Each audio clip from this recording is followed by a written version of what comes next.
और इस बीच रीता बहुगुणा जोशी हमारे साथ मौजूद हैं, उनसे बात की एबीपी न्यूज संवाददाता अंकित गुप्ता ने। आइए सुनते हैं क्या कह रही हैं अपनी जीत पर रीता बहुगुणा जोशी। लखनऊ कैंट से मुलायम सिंह की छोटी बहू अपर्णा यादव को हराया है बीजेपी की रीता बहुगुणा जोशी ने। मैडम, मुकाबला कड़ा था?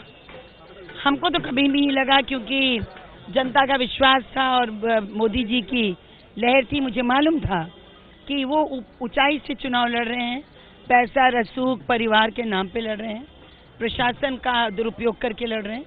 चुनाव आयोग के पूरे कानून का नियमों का उल्लंघन हुआ, लेकिन हम लड़ते रहे चुनाव और जमीन पे लड़ते रहे।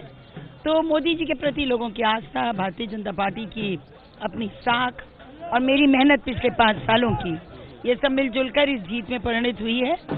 तो ये एक सबक है उन लोगों के लिए जो सोचते हैं कि परिवार का नाम, पैसा और रसूख चुनाव जिता सकता है। ये संभव नहीं है। जब आपकी विरोधी अपर्णा यादव के चुनाव प्रचार के लिए मुलायम सिंह यादव कुछ ही ऐसी सीट हुई थी जहां पर उन्होंने जाकर के हाथ जोड़ करके वोट मांगे थे, यहां पर भी आए थे, तो लगता है कि उनको भी जनता ने नकार दिया? बिल्कुल नकारा है उनको। वो आए, मुख्यमंत्री जी आए, उनकी पत्नी आई, कांग्रेस के सब बड़े नेता आए गठबंधन के अंतर्गत। एक पुराने जो कांग्रेसी चले गए थे बड़े नेता, वो भी वापस आए, सब लग गए। कितना पैसा बहाया गया, कितना दबाव बनाया गया, लेकिन मैं समझती हूँ जनता ने बहुत बिफिटिंग रिप्लाई दिया है कि अब रसूख से नहीं, परिवार से नहीं, पैसे से नहीं, दबाव से नहीं, राजनीति होगी तो काम के आधार पर होगी।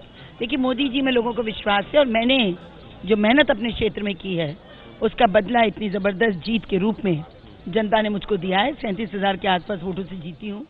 तो रीता बहुगुणा जोशी जीती हैं। मुलायम की छोटी बहू अपर्णा यादव को रीता बहुगुणा ने लखनऊ कैंट से हराया है और 9 में से 8 सीटें लखनऊ की बीजेपी के खाते में गई हैं। लखनऊ बीजेपी का गढ़ बनकर उभरा, जैसे कमोबेश पूरा उत्तर प्रदेश इस वक्त नजर आ रहा है। मोदी के रंग में रंगा हुआ कमल खिले हुए 324 सीटों पर। छोटा सा ब्रेक, फौरन लौट रहे हैं बड़ी कवरेज के साथ।